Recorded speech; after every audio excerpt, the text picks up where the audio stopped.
You have to be willing to be the villain in someone else's story. Like, that's just a rule of life, and it's such a hard rule. Like, listen, as someone who's a recovering codependent, it's like that's my greatest fear, being the villain in someone else's story. That someone might dislike me, that I'm causing friction. Before we get started, make sure you hit that like button, the subscribe button, and the notification button so you don't miss any future videos. Let's dive in. And my wife recently said that to me, that like one of the most potent vehicles for transformation is when you have no choice, that you are the villain and it doesn't matter what you say or what you do. They've just put you in that category because of what you represent to them.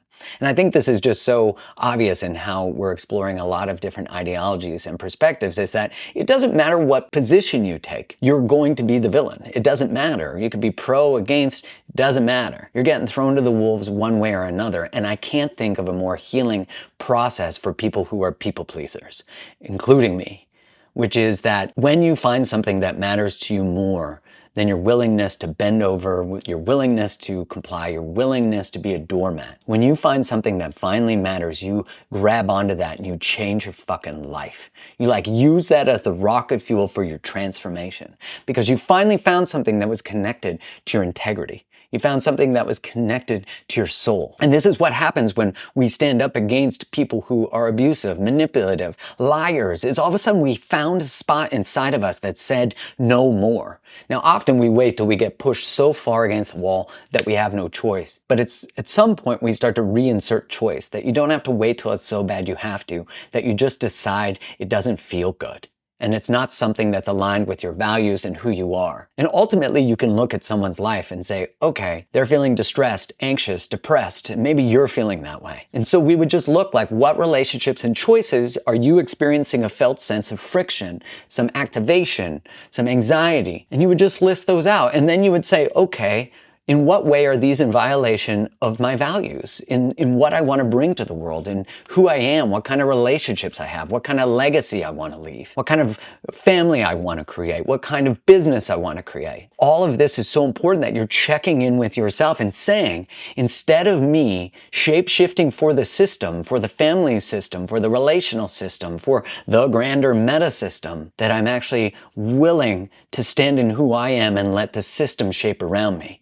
Whenever you choose to be different than you are in a relational structure, think about a family. If the family doesn't have boundaries, they don't respect them, they're not respectful communicators, and all of a sudden you say, I stand for these things, I will not tolerate this anymore. The system will generally attack in order to try to get you back in your role. And what we don't see, because normally we actually go back into the role, is that the way the system changes is by us changing. The system must now change to accommodate this new way of being. And if the system can't accommodate, then we got to say peace to that system, because it's not going to be able to operate in the way that it once was with our new way of being within that system. So I say all that because when you're finally willing to be disliked, and at the same time recognize that you've likely correlated your fear of emotional disruption, maybe you walked on eggshells as a kid, but like when someone's upset with you, there's the perception that you're not safe. And that can very well be true sometimes. So if that's true, you got to find help and get support to get out of there.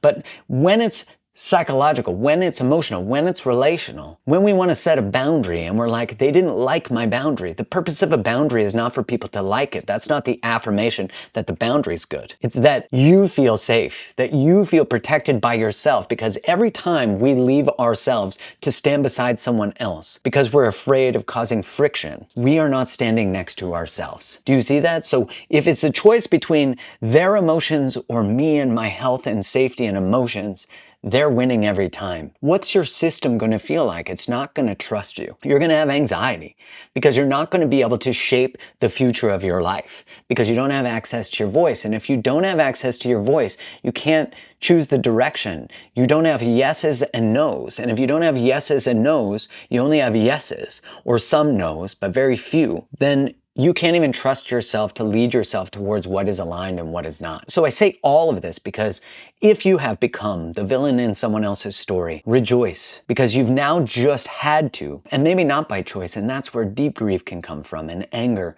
and rage, because you didn't get a choice in it, and they won't let you speak or resolve or repair. But it's actually being able to be okay with that, which can be really hard. But to say to you that you finally freed yourself from the grips of the demands of other people's emotional fragility, that allows you to be free to be yourself.